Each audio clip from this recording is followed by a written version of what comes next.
Hello friends, welcome back to my channel Vidyarthi Vision. आज मैं आपके लिए लाई हूँ NIOS क्लास 10th का बुक है हमारी भारतीय संस्कृति और विरासत। हम इस बुक में अपनी भारतीय संस्कृति और विरासत के बारे में पढ़ेंगे। बच्चों, आप जानते हैं हमारे भारत देश का एक बहुत ही ज़्यादा लंबा इतिहास है। ये विश्व की पुरातन यानी कि पुरानी सभ्यताओं में से एक है।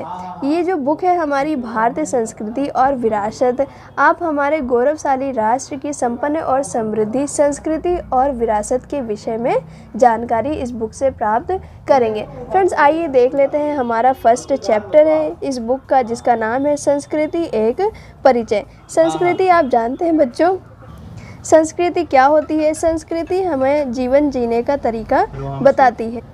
फ्रेंड्स, ये जो पाठ है हमारा संस्कृति एक परिचय, भारतीय संस्कृति की विशेषताओं और उसके महत्व को समझाने पर आधारित है। इसमें संस्कृति की परिभाषा को पढ़ेंगे, उसकी विशेषताओं को जानेंगे और भारतीय संस्कृति की जो प्रमुख बातें समझाई गई हैं हम उसके बारे में पढ़ेंगे। फ्रेंड्स, इस चैप्टर को स्टार्ट करने से पहले मैं आपको बता देती हूँ कि संस्कृति क्या होती है। संस्कृति मनुष्य के आचार व्यवहार, विचार, परंपराएं, रीति रिवाज और जीवन शैली का समुच्चय होता है, यानी कि ग्रुप होता है जो हमें जीवन जीने का तरीका बताता है। ये समाज की सामूहिक चेतना को भी व्यक्त करता है। आइए चलते हैं अब अपने चैप्टर की तरफ। अंग्रेजी शब्द कल्चर लैटिन भाषा के कल्ट या कल्टस से लिया गया है, जिसका अर्थ होता है जोतना, विकसित करना या फिर परिष्कृत करना। संक्षेप में किसी वस्तु को यहाँ तक संस्कारित और परिष्कृत करना कि इसका अंतिम उत्पाद हमारी प्रशंसा और सम्मान प्राप्त कर सके।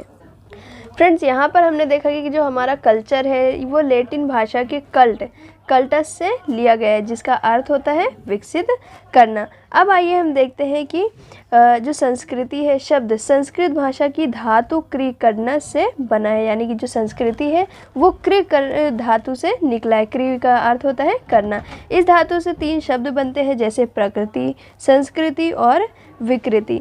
जब प्राकृत या कच्चा माल परिष्कृत किया जाता है तो यह संस्कृत हो जाता है, ठीक है। जब यह बिगड़ जाता है तो यह विकृत हो जाता है, अर्थात खराब हो जाता है। फ्रेंड्स, यहाँ पर हमने देखा कि जो हमारी संस्कृति है वह क्रि धातु से निकला है। क्रि का मतलब होता है करना। इस धातु से 3 शब्द बनते हैं, प्रकृति, संस्कृति, विकृति, जिसका अर्थ है संस्कृति क्या होती है? संस्कृति मनुष्य के आचार विचार, परंपराएं, रीति रिवाज, जीवन शैली का समुच्चय यानी कि ग्रुप होता है जो हमें जीवन जीने का तरीका बताती है। फ्रेंड्स, ये था हमारी संस्कृति के बारे में। यहाँ पर हमने जाना संस्कृति के बारे में। आइए इसके उद्देश्य देख लेते हैं कि इसको पढ़ने के बाद हम क्या क्या जान सकते हैं। तो संस्कृति के विचार और अर्थ को हम समझ सकते हैं। संस्कृति और सभ्यता के बीच में संबंध स्थापित कर सकेंगे। संस्कृति और विरासत के बारे में जानेंगे। मानव जीवन में संस्कृति की क्या भूमिका है और क्या प्रभाव पड़ता है, हम इसके बारे में जानेंगे। तो हमारा फर्स्ट का है संस्कृति की अवधारणा। संस्कृति की अवधारणा क्या होती है? फ्रेंड्स, यहाँ पर भी हम अपने संस्कृति के बारे में विस्तार से जानेंगे। जैसे संस्कृति का अर्थ बहुत व्यापक है, यानी कि बहुत विस्तार से है।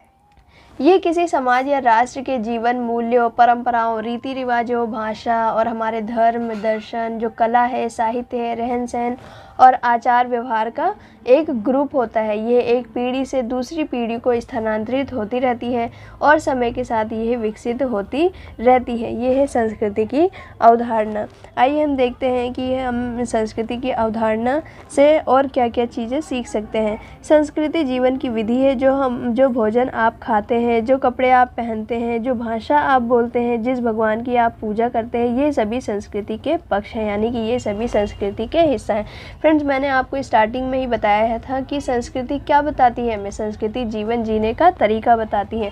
जैसे हम कैसे खाते हैं, कैसे कपड़े पहनते हैं, कैसी भाषा बोलते हैं, ये सब हमें किससे सीखने को मिलता है? हमारी संस्कृति से। हम किस भगवान की पूजा करते हैं, ये सब हमें अपने कल्चर से ही मिलता है। ये सभी संस्कृति के पक्ष होते हैं। सरल शब्दों में हम कह सकते हैं कि संस्कृति उस विधि का प्रतीक है जिसमें हम सोचते हैं और कार्य करते हैं। इसमें वे चीज़ें भी सम्मिलित है जो हमने एक समाज के सदस्य के नाते उत्तराधिकारी में प्राप्त की।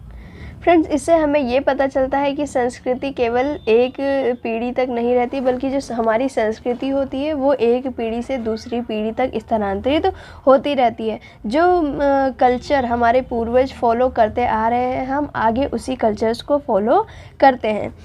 एक सामाजिक वर्ग के सदस्य के रूप में मानवों की सभी उपलब्धियां संस्कृति कही जा सकती है। यानी कि जो मानव अपने जीवन में जो भी उपलब्धियां प्राप्त करता है वो भी संस्कृति का ही एक हिस्सा है। कला, संगीत, साहित्य, वास्तु विज्ञान, शिल्पकला, दर्शन, धर्म, विज्ञान सभी संस्कृति के पक्ष है। यानी कि ये सब हमारी संस्कृति में आती हैं। हमारी संगीत, साहित्य, वास्तु विज्ञान, ये सारी जितनी भी चीज़ें हैं वो हमारी संस्कृति ही हमें सिखाती है। संस्कृति में रीति रिवाज, परंपराएं, पर्व, जीवन जीने के तरीके, जीवन के विभिन्न पक्षों पर व्यक्ति विशेष का अपना दृष्टिकोण भी सम्मिलित होता है। यानी कि हम कौन से त्यौहार सेलिब्रेट करते हैं, कौन से फेस्टिवल्स को किस तरह से सेलिब्रेट करते हैं, ये हमें हमारा कल्चर ही सिखाता है। हम किस तरह के जीवन को जिएंगे, कैसे कपड़े पहनेंगे, ये सारे हमें संस्कृति से ही पता चलता है। इस प्रकार संस्कृति मानव जनित पर्यावरण से संबंध रखती है, जिसमें सभी भौतिक और अभौतिक उत्पाद एक पीढ़ी से दूसरी पीढ़ी को प्रदान करते हैं। फ्रेंड्स, संस्कृति भी टू टाइप्स की होती है, एक होती है भौतिक और दूसरा होता है अभौतिक। हम इसके बारे में आगे पढ़ेंगे। सभी समाज और वैज्ञानिकों में एक सामान्य सहमति है कि संस्कृति में मनुष्यों द्वारा प्राप्त सभी आंतरिक और बाह्य व्यवहारिक तरीके समाहित होते हैं। यानी कि जो हमारे आंतरिक और बाहरी व्यवहार होते हैं वे सारे हमारे संस्कृति में ही समाहित होते हैं। संस्कृति वे है जिसके माध्यम से लोग परस्पर संप्रेषण करते हैं, यानी कि कन्वर्सेशन करते हैं, बातचीत करते हैं, एक दूसरे से मिलते जुलते हैं, ठीक है, विचार करते हैं, जीवन के विषय में अपनी अभिवृत्ति और ज्ञान को विकसित करते हैं। ये सब हमें संस्कृति बताती है। संस्कृति हमारे जीने और सोचने की विधि में हमारी प्रकृति की अभिव्यक्ति है।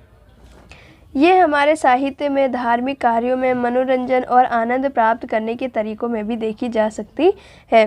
तो फ्रेंड्स, आपने देखा कि किस तरह से संस्कृति जो है वो हमारे जीवन से बहुत ही ज़्यादा प्रभावित है। जिस तरह से जो पूर्वज जो पूर्वज संस्कृति को फॉलो करते आ रहे हैं, हम उसी संस्कृति को भी फॉलो करते हैं। हमारे बातचीत, हमारे व्यवहार से भी हमारी संस्कृति झलकती है।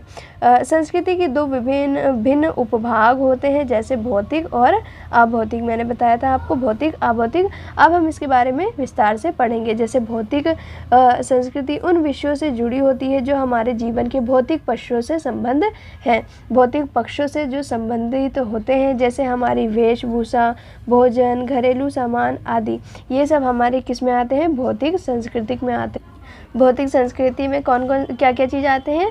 जैसे हमारी वेशभूषा, भोजन, घरेलू सामान आदि, ये सब हमारी भौतिक संस्कृति में आते हैं। अभौतिक संस्कृति के बारे में जानते हैं।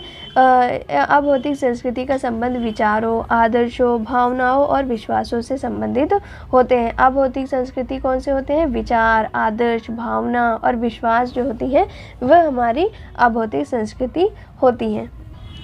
अब हम जानते हैं कि संस्कृति एक स्थान से दूसरे स्थान तथा एक देश से दूसरे देश में बदलती रहती है। इसका विकास एक स्थान, क्षेत्रीय अथवा राष्ट्र संदर्भ में विद्यमान ऐतिहासिक प्रक्रिया पर आधारित होती है।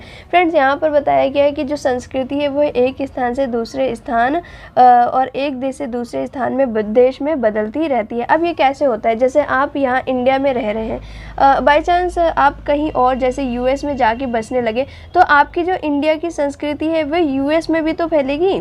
तो सेम एज इट इज ऐसे ही होता है कि जो एक संस्कृति होती है वो बाहर देशों में भी बदलती रहती है।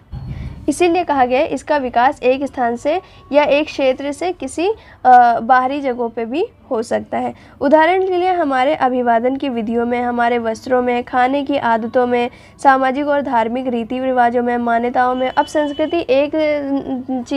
में एक चीज़ नहीं होती, बल्कि वेशभूषा होता है हमारा, खाने की आदत होती है और सामाजिक धार्मिक जो रीति रिवाज होती हैं उन सब से हमारी संस्कृति प्रभावित होती है। आप इंडिया में रह रहे हैं, यूएस में जाके बसते हैं और वहाँ पर अपनी संस्कृति को फॉलो करते हैं, तो ये हमारे देश के लिए गौरव की बात होगी।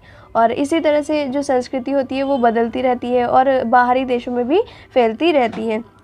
दूसरे शब्दों में किसी भी देश के लोग अपनी विशिष्ट सांस्कृतिक परंपराओं के द्वारा पहचाने जाते हैं, यानी कि कोई भी इंसान होता है, कोई भी जो ह्यूमन होते हैं, वो कैसे पहचाने जाते हैं, अपनी संस्कृति के अकॉर्डिंग ही पहचाने जाते हैं। हम उनकी भाषा से पता लगा सकते हैं, उनके पहनावे से पता लगा सकते हैं कि ये किस संस्कृति की कल्चर को फॉलो करते हैं।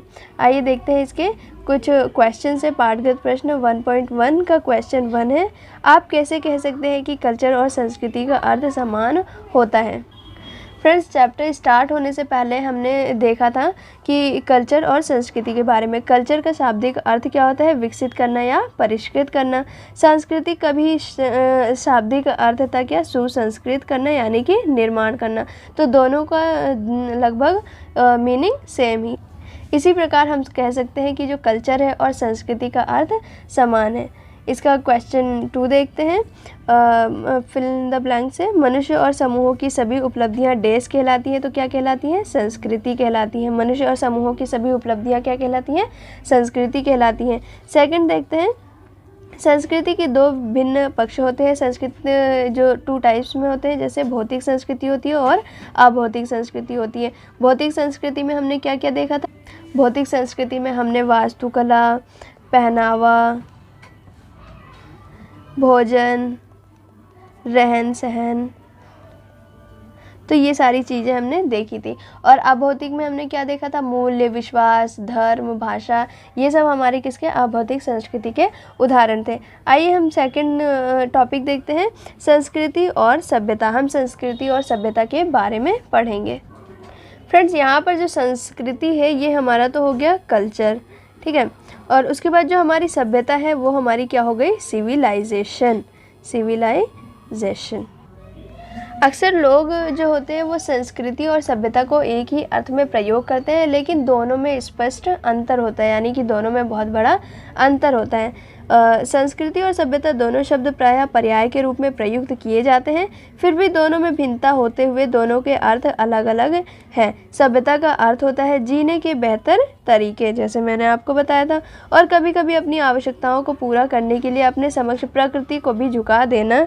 इनके अंतर्गत समाजों को राजनीतिक रूप से सुपरिभाषित वर्गों में संगठित करना भी सम्मिलित है, जैसे भोजन, वस्त्र, संप्रेषण आदि के विषय में जीवन स्तर को सुधारने का प्रयत्न करते रहते हैं। फ्रेंड्स, यहाँ पर देखते हैं अब कुछ वर्ग अपने आप को अधिक सभ्य समझते हैं, दूसरों को हे दृष्टि से देखते हैं, यानी कि नीची नज़रों से देखते हैं। कुछ वर्गों की इसी मनोवृत्ति की कई बार संघर्षों को भी जन्म दिया है, जिनका परिणाम मनुष्य के विनाशकारी विध्वंस के रूप में हुआ है। फ्रेंड्स, यहाँ पर हमने देखा संस्कृति हमें क्या बताती है, जीवन जीने का बेहतर तरीका सिखाती है, जैसे भोजन, वस्त्र, ये सब क्या होते हैं, ये सब हमें संस्कृति, बेहतर संस्कृति यानी कि अच्छी जीवन शैली जीने के लिए प्रभावित करती हैं। तो वहीं हम सभ्यता को देखते हैं। अब जो हमारी सभ्यता होती है वो जीवन को सुविधाजनक बनाने के लिए विकसित की जाती है। जैसे जीवन को हम बेहतरीन और अच्छा सुविधाजनक कैसे बना सकते हैं, तो तकनीकों के माध्यम से, वास्तुकला के माध्यम से, सामाजिक संगठनों के माध्यम से हम अपनी सभ्यता को बहुत बेहतरीन बना सकते हैं। संस्कृत और सभ्यता मिलकर ही हमारे जीवन को बेहतरीन बनाते हैं। पर यहाँ पर संस्कृति और सभ्यता दोनों का अर्थ अलग अलग है। संस्कृति हमें जीवन जीने का तरीका बताती है और जो सभ्यता होती है वह जीवन को सुविधाजनक बनाने के लिए विकसित की जाती है। फ्रेंड्स, आइए देखते हैं इसके विपरीत सांस्कृतिक आंतरिक अनुभूति से संबंध है, जिसके मन और हृदय की पवित्रता निहित है। हमारी संस्कृति में इसमें कला, विज्ञान, संगीत, नृत्य, मानव जीवन की उच्चतर उपलब्धियां भी समाहित हैं, जिन्हें सांस्कृतिक गतिविधियां कहा जाता है। फ्रेंड्स, इसमें क्वेश्चन बन सकता है कि सांस्कृतिक गतिविधियां किसे कहा जाता है। यहाँ पर हमारे क्वेश्चन बनता है कि सांस्कृतिक गतिविधियाँ किसे कहा जाता है। तो सांस्कृतिक जो होता है वो हमारे आंतरिक अनुभूति से या मन और हृदय की पवित्रता में निहित होती है। इसमें कला, विज्ञान, संगीत, नृत्य और मानव जीवन की उच्चतर उपलब्धियां भी समाहित होती हैं। इसे ही सांस्कृतिक गतिविधियां कहा जाता है। एक व्यक्ति जो निर्धन है, सस्ते वस्त्र पहनता है, वह असभ्य तो कहा जा सकता है, परंतु वह सबसे अधिक सुसंस्कृत व्यक्ति भी कहा जा सकता है। ज़रूरी नहीं है कि फ्रेंड्स कोई व्यक्ति गरीब है या वह अच्छे वस्त्र नहीं पहनता है, सस्ते वस्त्र पहनता है, तो वह असभ्य है। नहीं, ऐसा नहीं है, बल्कि वह सभ्य भी हो सकता है और उसे सुसंस्कृत व्यक्ति भी कहा जा सकता है। क्यों? क्योंकि वह अपनी संस्कृति को अच्छे से फॉलो करता होगा। सिर्फ वह गरीब है इसका मतलब ये नहीं है कि वह असभ्य है या फिर वह अच्छी संस्कृति का नहीं है। तो ये अवधारणा गलत है। ठीक है, एक व्यक्ति जिसके पास बहुत धन है वह सभ्य तो हो सकता है, पर आवश्यक नहीं है कि वह सुसंस्कृति भी हो। ये भी बात सही है कि अगर कोई व्यक्ति है वह अच्छा पढ़ा लिखा है, लेकिन अमीर है, लेकिन वह अपनी संस्कृति को फॉलो नहीं करता है, तो उसके अकॉर्डिंग ये कहा जा सकता है कि वह सुसंस्कृत भी हो। ठीक है, अतः जब हम संस्कृति के विषय में विचार करते हैं तो हमें ये समझना चाहिए कि ये सभ्यता से अलग है। जैसा कि हमने देखा, संस्कृति मानव के अंतर्मन का उच्चतम स्तर होता है, यानी कि संस्कृति ज़बरदस्ती किसी पे नहीं थोपी जा सकती, वह तो अपने मन की आत्मा से ही प्रभावित होती है। मानव केवल शरीर मात्र नहीं है, वे 3 स्तरों पर जीते हैं और व्यवहार करते हैं, जैसे भौतिक, मानसिक और आध्यात्मिक। सामाजिक और राजनीतिक रूप से जीवन जीने के जो उत्तम तरीका होता है और चारों ओर जो प्रकृति का व्यवहार होता है, बेहतर उपयोग होता है, उसे ही सभ्यता कहा जा सकता है। यानी कि सभ्यता किसे कहा जाता है? सभ्यता सामाजिक और राजनीतिक जीवन जीने के जो बेहतरीन तरीके होते हैं और चारों ओर प्रकृति का बेहतर उपयोग ही सभ्यता कहा जा सकता है। सभ्यता हमारे जीवन को सुविधाजनक बनाने के लिए ही बहुत महत्वपूर्ण होती है। जैसे विज्ञान, तकनीक, वास्तुकला, सामाजिक संगठन, ये सब हमारे सभ्यता का उदाहरण है। ठीक है, परंतु सुसंस्कृत होने के लिए यह पर्याप्त नहीं है, यानी कि अच्छी संस्कृति होने के लिए यह पर्याप्त नहीं है। जब एक व्यक्ति की बुद्धि और अंतरात्मा के गहन स्तरों की अभिव्यक्ति होती है, तब हमें उसे संस्कृत कह सकते हैं। यानी कि जब इंसान अपनी मर्जी से, अपने मन से और सभ्य होकर अपनी संस्कृति का पालन करेगा, तो उसे ही सुसंस्कृत कहा जा सकता है। फ्रेंड्स, यहाँ पर हमने संस्कृति और सभ्यता के बीच अंतर देखा और संस्कृति हमारे लिए कैसे महत्वपूर्ण है, सभ्यता हमारे लिए कैसे महत्वपूर्ण है, इसके बारे में जाना। फ्रेंड्स, हमें इससे ये पता चलता है कि जो संस्कृति होती है वह आत्मा की तरह होती है, जबकि जो हमारी सभ्यता होती है वह शरीर की तरह होती है। संस्कृति आत्मा की तरह होती है, सभ्यता हमारे शरीर की तरह होती है। सभ्यता बाहरी विकास पर केंद्रित होता है और जो संस्कृति होती है वह आंतरिक चेतना को दर्शाती है। ठीक है, दोनों मिलकर ही किसी राष्ट्र या राज्य की पूर्ण पहचान बनाते हैं। फ्रेंड्स, यहाँ पर मैंने आपको एग्जाम्पल दिया है कि जो संस्कृति होती है हमारी, वह किसकी तरह होती है? वह आत्मा की तरह होती है, जो हमारे आंतरिक चेतना को दर्शाती है, जो हमारी आंतरिक, जो अंदर की चेतना है उसको बेहतरीन बनाने का प्रयास करती है। और जो हमारी सभ्यता होती है, सभ्यता शरीर की तरह होती है। सभ्यता शरीर की तरह होती है जो बाहरी विकास पर केंद्रित होती है। यहाँ पर हमने सभ्यता और संस्कृति के बारे में जाना। आइए इसके कुछ पाठगत प्रश्न हैं, इसको सॉल्व करते हैं।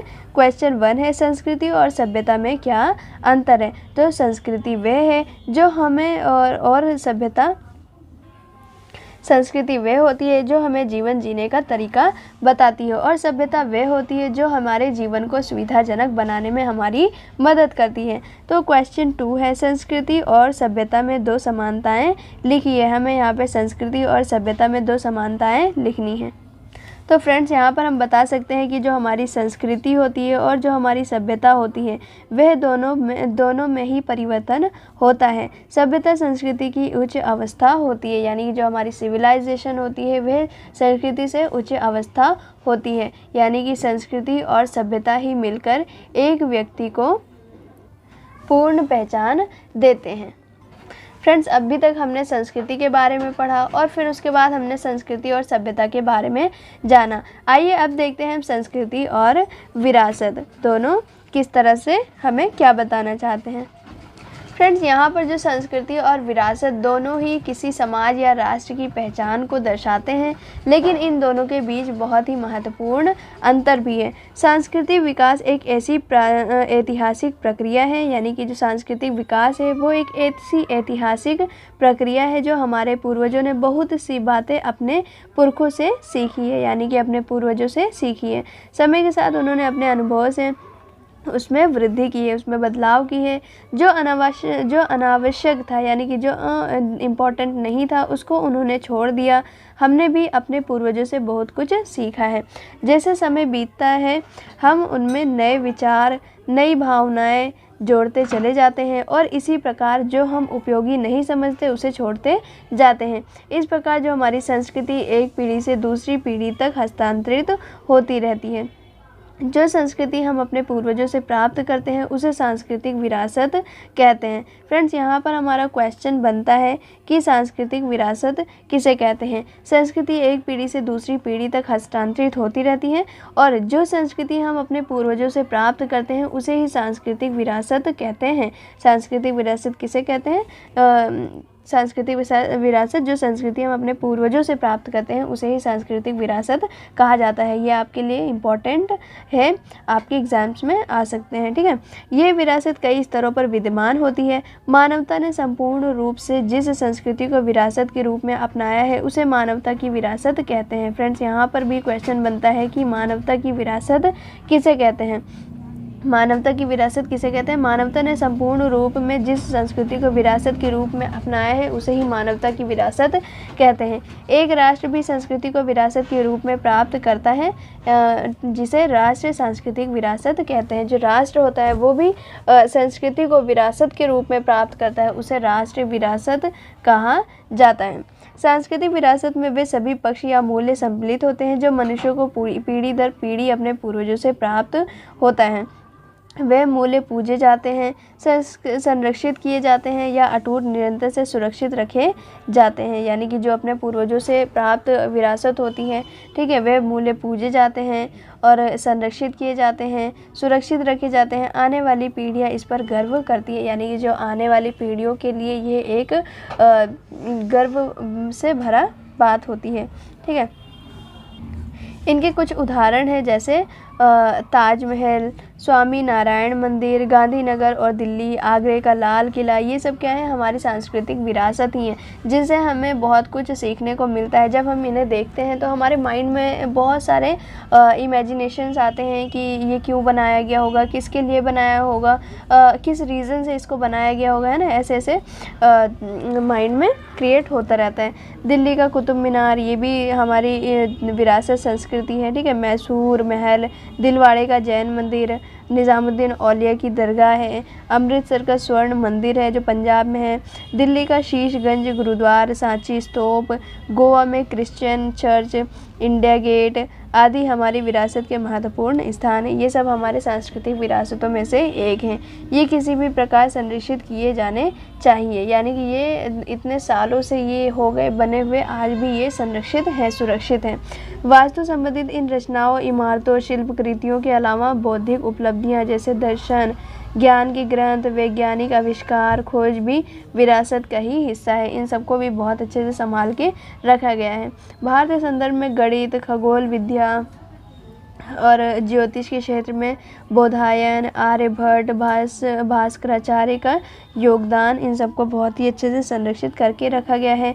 भौतिक शास्त्र के क्षेत्र में कणाद, वराहमिहिर का, रसायन शास्त्र के क्षेत्र में नागार्जुन, औषधि के क्षेत्र में सुश्रुत और चरक, योग के क्षेत्र में पतंजलि हमारी भारतीय सांस्कृतिक विरासत के खजाने हैं। ठीक है, बहुत ही महत्वपूर्ण खजाने हैं। सांस्कृतिक परिवर्तनशील है। जो हमारी संस्कृति होती है वह हमेशा एक जैसे नहीं रहती, बल्कि वह परिवर्तन होती रहती है वक्त के साथ।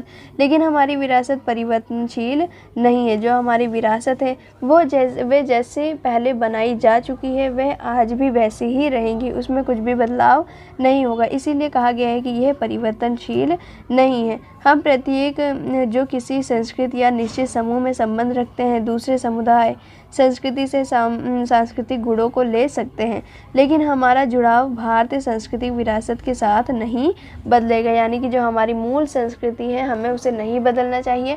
आप बेशक किसी और संस्कृति को भी अपनी संस्कृति में शामिल कर सकते हैं, लेकिन अपनी संस्कृति को नहीं बदलनी है। हमारी भारतीय सांस्कृतिक विरासत हमें एक दूसरे से बांधे रखती है।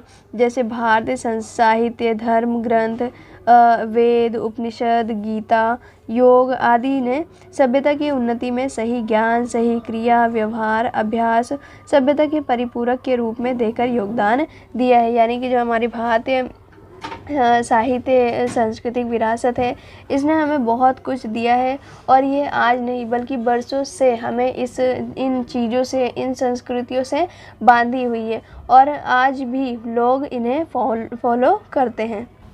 फ्रेंड्स, यहाँ पर हमने संस्कृति और विरासत के बारे में पढ़ा। संस्कृति में हमने देखा कि समाज में प्रचलित जो परंपराएं, रीति रिवाज, भाषा, धर्म, कला, दर्शन आदि ये सब हमारी संस्कृति ही होती हैं। ये निरंतर विकसित होती रहती हैं, भौतिक और अभौतिक दोनों होती हैं। भारतीय संस्कृति में योग, अध्यात्म, वेद, सहिष्णुता, जीवन मूल्य ये सभी चीज़ें होती हैं संस्कृति में। ठीक है, समय के साथ धीरे धीरे ये बदलती रहती हैं। समाज की नैतिक और आध्यात्मिक उन्नति भी इसी में होती है। और हमने फिर विरासत के बारे में पढ़ा कि विरासत पूर्वजों से प्राप्त होती है, भौतिक और अभौतिक धरोहर होती है जो पीढ़ी दर पीढ़ी आगे बढ़ती रहती है। पूर्वजों द्वारा ये संरक्षित किया जाता है और इनका संरक्षण बहुत ही ज़्यादा आवश्यक है। भौतिक में आते हैं जैसे इमारतें और स्मारक, ये सारी होती हैं भौतिक संस्कृति। ठीक है, अब भौतिक में भाषा, परंपराएं ये सब चीज़ें आ जाती हैं। उदाहरण में हमने देखा था जो हमारी विरासत है उसके उदाहरण में ताजमहल, महाभारत, रामायण और धर्म ग्रंथ ये सारी चीज़ें हमारी सांस्कृतिक विरासत में आ जाते हैं जिनका संरक्षण आज भी है। संस्कृति जो होती है वह गतिशील होती है और समय के साथ बदलती रहती है, जबकि जो हमारी विरासत है वह हमें अतीत से प्राप्त होती है और इसका संरक्षण बहुत ही ज़्यादा आवश्यक होती है। संस्कृति हमारे जीवन का आधार है और विरासत इसका एक अमूल्य हिस्सा होता है। यहाँ पर हमने संस्कृति और विरासत के बारे में जाना है। आइए इसके कुछ महत्वपूर्ण क्वेश्चन हैं, इसको सॉल्व करते हैं। क्वेश्चन 1 है, सांस्कृतिक विरासत क्या है? फ्रेंड्स, मैंने आपको बताया था कि सांस्कृतिक विरासत क्वेश्चन में आ सकता है, तो यहाँ पे भी क्वेश्चन दिया हुआ है कि सांस्कृतिक विरासत क्या है। जो हम अपने पूर्वजों से ग्रहण करते हैं वही हमारे सांस्कृतिक विरासत कहलाती है। सेकंड है, सांस्कृतिक विरासत के कुछ उदाहरण दीजिए। तो उसमें हो गया ताजमहल, आगरे का लाल किला, वेद, पुराण, महाभारत, रामायण, गीता, ये सब क्या हो गए हमारे सांस्कृतिक विरासत के कुछ उदाहरण हो गए। अब हम पढ़ेंगे संस्कृति की सामान्य विशेषताएं। अब हम संस्कृति की विशेषताओं के बारे में पढ़ेंगे। फ्रेंड्स, यहाँ पर हम संस्कृति की विशेषताओं के बारे में पढ़ेंगे। जैसे संस्कृति किसी समाज की पहचान होती है जो उसकी जीवन शैली, विचारधारा, परंपराएं और मूल्यों को परिभाषित करती हैं। इसकी कुछ मुख्य विशेषताएं हैं जैसे संस्कृति सीखी जाती है और प्राप्त की जाती है। हम इसके बारे में पढ़ेंगे। फ्रेंड्स, जो हमारी संस्कृति होती है वह जन्म से या आनुवंशिकता से प्राप्त होते हैं। व्यक्ति कुछ गुण अपने माता पिता से भी प्राप्त करता है। तो यहाँ पर हमें बताया जा रहा है कि जो संस्कृति होती है वह जन्मजात नहीं होती बल्कि इसे समाज में रहकर ही सीखा जाता है। जो हमारी भाषा, आचार व्यवहार, परंपराएं, मूल्य परिवार व समाज से ही प्राप्त होते हैं। वे पारिवारिक सदस्यों से ही सीखे जाते हैं। इन्हें वे समूह से और समाज में जिसमें वे रहते हैं उनसे ही सीखे जाते हैं। मानव की संस्कृति शारीरिक और सामाजिक वातावरण से प्रभावित होती है। यानी कि जो मानव होता है उसकी संस्कृति उसके समाज से, वातावरण से, परिवार से ही संबंधित होती है जिनके माध्यम से वह कार्य करते हैं। सेकंड है, यहाँ पर हमने देखा अपने फर्स्ट विशेषताओं के बारे में। अब हम देखते हैं सेकंड, संस्कृति लोगों के समूह द्वारा बांटी जाती है। फ्रेंड्स, यहाँ पर संस्कृति लोगों के समूह द्वारा बांटी जाती है। इसका मतलब है कि यह व्यक्तिगत ना होकर सामूहिक होती है। यानी कि यह व्यक्तिगत और पूरे समाज द्वारा अपनाई जाती है। समाज के लोग मिलकर इसे विकसित करते हैं और पीढ़ी दर पीढ़ी ही आगे बढ़ाते हैं। ये था हमारा सेकंड पॉइंट। थर्ड पॉइंट देखते हैं, संस्कृति संचयी होती है। संस्कृति संचयी होती है। संस्कृति में शामिल विभिन्न ज्ञान एक पीढ़ी से दूसरी पीढ़ी तक हस्तांतरित किया जा सकता है। जैसे समय बीतता जाता है, ज़्यादा से ज़्यादा ज्ञान संस्कृति में जुड़ता चला जाता है। यानी कि संस्कृति एक जैसी तो नहीं रहती, वह टाइम के अकॉर्डिंग चेंज होती रहती है। ठीक है, जो जीवन में परेशानियों के समाधान के रूप में कार्य करता है, पीढ़ी दर पीढ़ी आगे बढ़ता रहता है। यह चक्र बदलते समय के साथ एक विशेष संस्कृति के रूप में बना रहता है। यानी कि जो संस्कृति होती है वह समय के अनुसार बदलती रहती है और इसमें नए तत्व जुड़ते रहते हैं। जैसे प्राचीन समय में संचार के साधन पत्र और दूत थे, लेकिन आधुनिक संस्कृति में हमारे पास क्या है, मोबाइल है, इंटरनेट शामिल हो गए। पहले में क्या होता था, पहले एक पोस्ट आता था और दूत होता था जो पत्र को लेकर जाता था, लेकिन अब क्या होता है, हमारे पास मोबाइल है, हम इंटरनेट के माध्यम से अपने पत्र या फिर अपने मैसेजेस को सेंड कर सकते हैं। तो संस्कृति एक जैसे नहीं होती, संस्कृति चेंज होती रहती है। फिर पॉइंट 4 है हमारा, संस्कृति परिवर्तनशील है। फ्रेंड्स, यहाँ पर हम देखते हैं संस्कृति जो होती है वो परिवर्तनशील होती है। जैसे ज्ञान, विचार संस्कृति के साथ अध्यतर होकर जुड़ते जाते हैं। ठीक है, समय के बीतने के साथ ही किसी विशेष संस्कृति में सांस्कृतिक परिवर्तन संभव होते जाते हैं। यानी कि जो संस्कृति होती है वो बदलते समय के अनुसार स्वयं को ढाल लेती है। उदाहरण जैसे ग्लोबलाइजेशन के प्रभाव से भारतीय संस्कृति में अब वेस्टर्न कल्चर को ज़्यादा फॉलो किया जाता है। खान पान और पहनावे को भी मतलब वेस्टर्न कल्चर को ही अपनाते जा रहे हैं लोग। अब पॉइंट 5 देखते हैं हम, संस्कृति गतिशील होती है। यहाँ पर हम देखते हैं कोई भी संस्कृति होती है वह स्थिर नहीं होती है या स्थायी नहीं होती है। जैसे समय बीतता है वैसे ही संस्कृति निरंतर बदलती रहती है, उसमें नए विचार और नए कौशल जुड़ते चले जाते हैं और पुराने तरीकों में परिवर्तन होता चला जाता है। ये संस्कृति की विशेषता है जो संस्कृति की संचयी प्रवृत्ति से उत्पन्न होती है। यानी कि यहाँ पर भी यही बताया गया है कि संस्कृति स्थायी नहीं होती है, वह कंटिन्यू चेंज होती रहती है। जैसे जैसे समय बीतता है संस्कृति भी बदलती रहती है। 6 पॉइंट है हमारा, संस्कृति हमें अनेक प्रकार के स्वीकृति व्यवहारों के तरीके प्रदान करती है। जैसे ये बताती है कि कैसे कार्य संपादित किया जाना चाहिए, कैसे एक व्यक्ति को समुचित व्यवहार यानी कि अच्छा व्यवहार करना चाहिए। 7 पॉइंट है हमारा, संस्कृति भिन्न होती है। संस्कृति भिन्न होती है, ये एक ऐसी व्यवस्था है जिसमें विभिन्न भाग एक दूसरे पर आश्रित होता है। यानी कि संस्कृति भिन्न होती है। हम इसके पॉइंट में जानते हैं कि यह एक ऐसी व्यवस्था है जिसमें विभिन्न भाग एक दूसरे पर आश्रित होती हैं। यद्यपि ये भाग अलग होते हैं, वे संस्कृति को पूर्ण रूप प्रदान करने में एक दूसरे पर आश्रित होते। फ्रेंड्स, यहाँ पर आप कह सकते हैं हर संस्कृति में नैतिक मूल्यों और आचरण के नियम होते हैं जो समाज को एक दिशा देते हैं। जैसे ईमानदारी, करुणा, हिंसा, सेवा भारतीय संस्कृति के महत्वपूर्ण मूल्य होते हैं। ठीक है, 8 पॉइंट देखते हैं, संस्कृति अक्सर वैचारिक होती है। एक व्यक्ति से उन विचारों का पालन करने की आशा की जाती है जिससे प्रायः यह एक आदर्श तरीका प्रस्तुत करती है जिससे उसी संस्कृति के अन्य लोगों से सामाजिक स्वीकृति प्राप्त की जा सकती।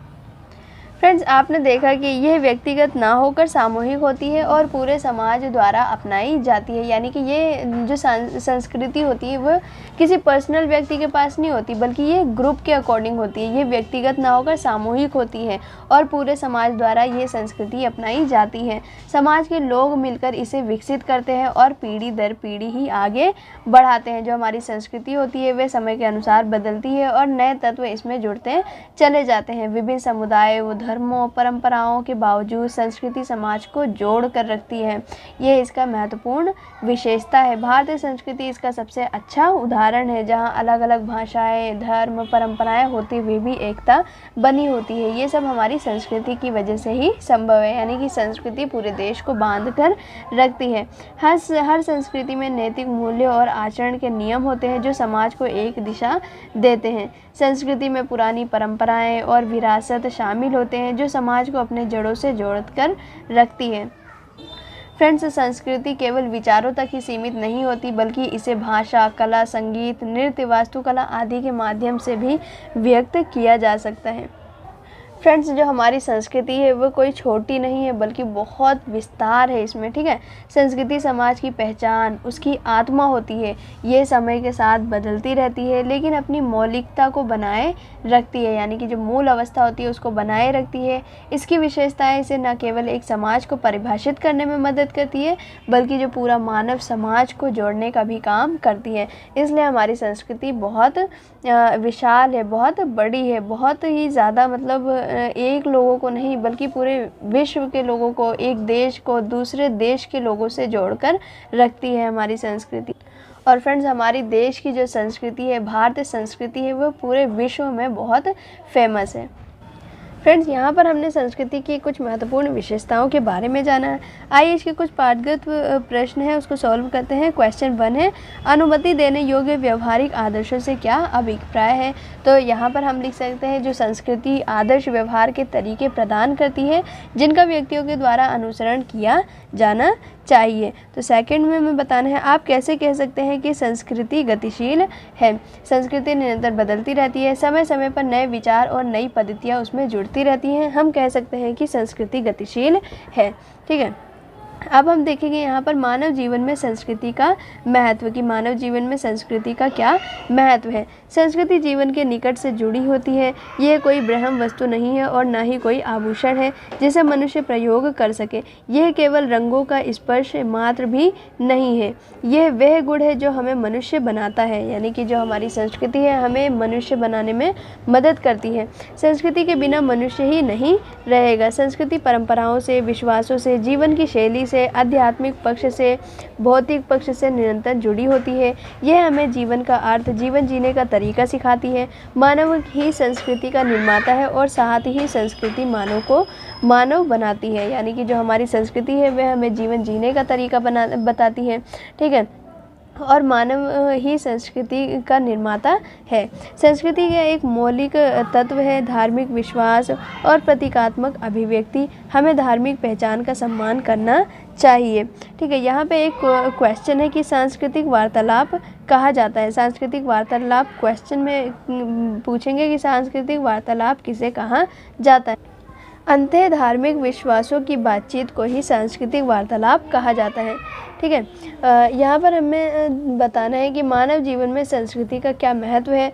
तो यहाँ पे मैंने लिख रखा है आपके लिए कुछ छोटे छोटे पॉइंट में। ये व्यक्ति के आचार व्यवहार और सोचने की प्रक्रिया को विकसित करता है। जो हमारी संस्कृति होती है वह जो व्यक्ति होता है मानव होता है, उसके आचार व्यवहार और सोचने की प्रक्रिया को विकसित करता है।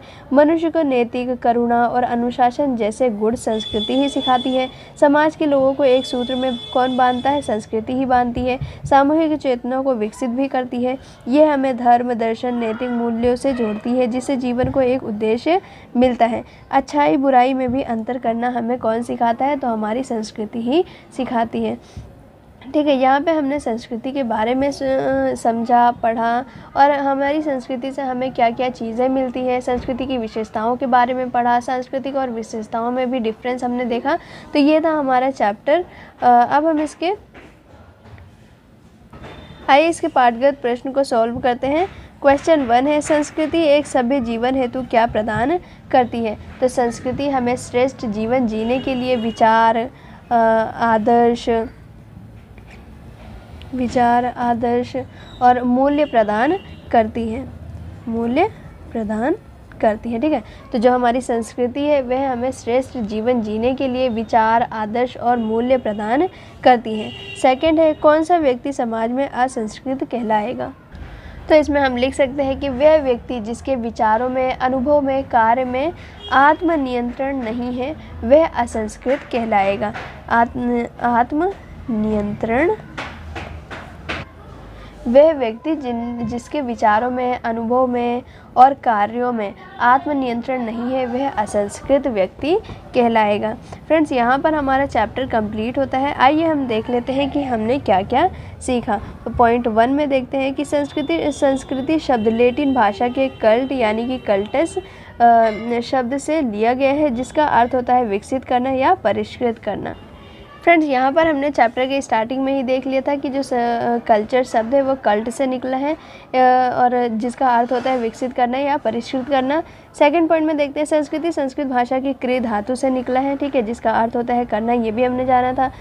थर्ड है जो हमारी संस्कृति को एक व्यक्ति और विशेष रूप से एक समूह को जीवन, सोच और अनुभव और उसको संगठित करने, जीवन को बांटने, उत्सव मनाने और एक मार्ग के रूप में परिभाषित किया जा सकता है। फोर्थ है संस्कृति की विभिन्न विशेषताएं हैं, जैसे संस्कृति एक समूह के द्वारा प्राप्त की जाती है नष्ट की जा सकती है या बांटी जा सकती है। ये संचयी है, ये परिवर्तनीय है और विविध है और हमें करने योग्य व्यवहारों की विविध तरीकों के प्रदान करती है। ये परिवर्तित हो सकती है। संस्कृति में भौतिक और गैर भौतिक दोनों घटक होते हैं। यानी कि यहाँ पर हमने देखा था कि संस्कृति दो प्रकार की है, एक भौतिक है और एक अभौतिक है। संस्कृति हमें जीवन जीने का तरीका बताती है, ठीक है। संस्कृति एक व्यक्ति से नहीं बल्कि जो संसार में लोग रहते हैं, हमारे आस पड़ोस में, हमारे परिवार से ही हमें संस्कृति मिलती है। ये जन्मजात नहीं होती है बल्कि जीवन में आने के बाद ही हमें ये संस्कृति मिल जाती। हम लोगों से, दूसरों से ये ग्रहण करते हैं।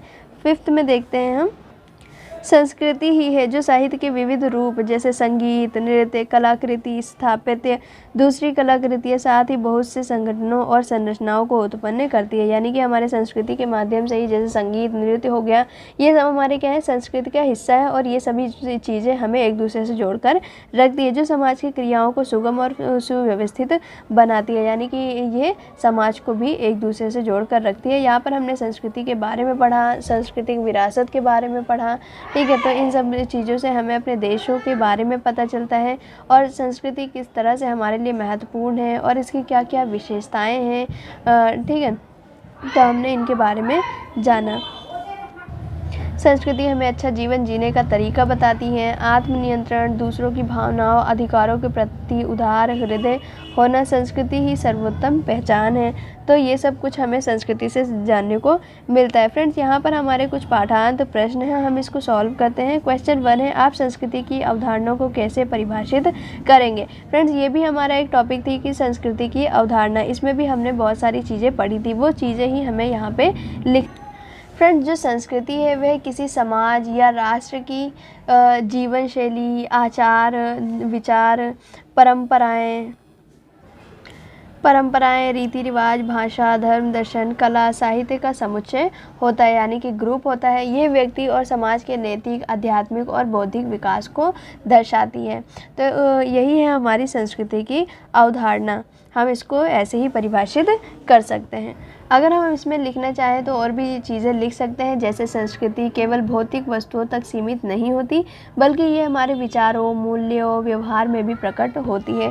यह एक गतिशील प्रक्रिया है जो समय के साथ बदलती रहती है। इन सब चीज़ों को भी हम इसमें लिख सकते हैं, लेकिन अपनी मौलिकता को भी ये बनाए रखती है। संस्कृति हमें अतीत से जोड़ती है और भविष्य के लिए मार्गदर्शन दिखाती है। तो ये था हमारा क्वेश्चन 1 का आंसर। संस्कृति की अवधारणा को आप कैसे परिभाषित कर सकते हैं, तो मैंने इसके बारे में आपको बताया। अब हम देखते हैं अपना सेकंड क्वेश्चन, संस्कृति और सभ्यता कैसे समानार्थक है, यानी कि कैसे समान है।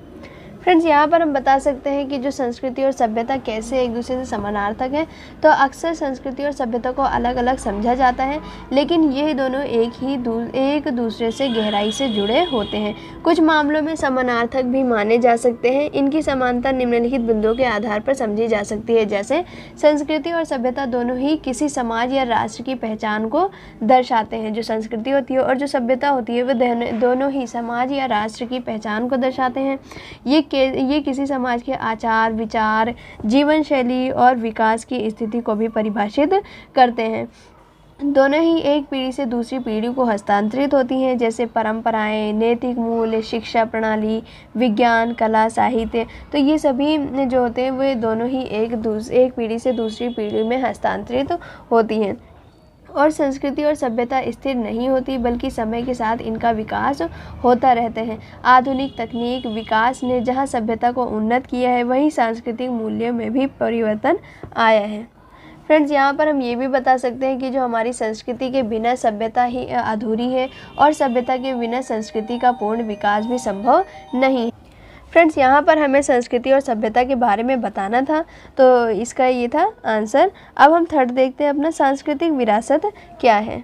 फ्रेंड्स, यहाँ पर हमें सांस्कृतिक विरासत के बारे में बताना है कि सांस्कृतिक विरासत से तात्पर्य उन परंपराओं, रीति रिवाजों, कलाओं और संगीत, धार्मिक मान्यताओं और ऐतिहासिक धरोहरों से है जो एक पीढ़ी से दूसरी पीढ़ी को हस्तांतरित होती रहती है। ये किसी समाज या राष्ट्र की पहचान को दर्शाती हैं और उसकी समृद्ध सांस्कृतिक परंपराओं को सुरक्षित रखने में सहायक होती हैं। ठीक है, तो यहाँ पे हमने सांस्कृतिक विरासत के बारे में बताना था। इसमें हम उदाहरण के तौर पे लिख सकते हैं, जैसे हमारा ताजमहल हो गया, इंडिया गेट हो गया, लाल किला हो गया, कुतुब मीनार, ये सारी हमारी सांस्कृतिक विरासत है। हम अपने धार्मिक ग्रंथों के बारे में भी उदाहरण में लिख सकते हैं। तो ये थी हमारी सांस्कृतिक विरासत। क्वेश्चन 4 है, संस्कृति की सामान्य विशेषताएं क्या क्या हैं। फ्रेंड्स, सबसे ज़्यादा इजी क्वेश्चन कोई है तो ये हमारा क्वेश्चन 4 है। संस्कृति की सामान्य विशेषताओं के बारे में हमें लिखना है और इसमें हमें बताना है कि संस्कृति हमें जीवन जीने का तरीका बताता है, संस्कृति हमें एक अच्छा इंसान बनने के लिए प्रेरित करता है। जो हमारी संस्कृति है ये पूरे समाज द्वारा अपनाई जाती है, ये जन्मजात नहीं होती बल्कि इसे सीखा जाता है। समय के साथ इसमें बदलाव होते रहते हैं, ये पीढ़ी दर पीढ़ी हस्तांतरित होती है, यह समाज में नैतिक मूल्यों और जीवन शैली को निर्धारित करती है, ये हमें अच्छा इंसान बनने में मदद करती है। तो हम इन सब चीज़ों का संस्कृति के बारे में लिख सकते हैं, हम इनकी विशेषताओं में ये सब चीज़ें लिख सकते हैं। फ्रेंड्स, संस्कृति की विशेषताओं में आप ये पूरी पॉइंट्स को लिख सकते हैं। ठीक है, आप इन पॉइंट्स को लिख सकते हैं, जैसे ये व्यक्ति के आचार व्यवहार और सोचने समझने की प्रक्रिया को विकसित करता है, ये मनुष्य को नैतिक, करुणा, अनुशासन जैसे गुण सिखाती है, समाज के लोगों को एक सूत्र में बांधती है और सामूहिक चेतना को भी विकसित करती है, ये हमें धर्म, दर्शन, नैतिक मूल्यों से जोड़ती है जिससे जीवन को एक उद्देश्य मिलता है, अच्छाई बुराई में अंतर करना ही हमें कौन सिखाता है, संस्कृति सिखाती है। तो ये सारी इसकी विशेषताओं के बारे में हम इन सब चीज़ों को लिख सकते हैं। फ्रेंड्स, ये थी हमारी क्लास 10th की फर्स्ट चैप्टर। आई होप कि आपको हमारा एक्सप्लेनेशन बहुत अच्छे से समझ आया होगा। एंड अगर चैप्टर से रिलेटेड कोई भी प्रॉब्लम है तो आप प्लीज़ मुझे कमेंट करना एंड मैं आपके कमेंट का रिप्लाई ज़रूर दूंगी। एंड वीडियो पसंद आए तो लाइक, सब्सक्राइब एंड शेयर ज़रूर करें। मिलते हैं नेक्स्ट वीडियो में, तब तक के लिए जय हिंद।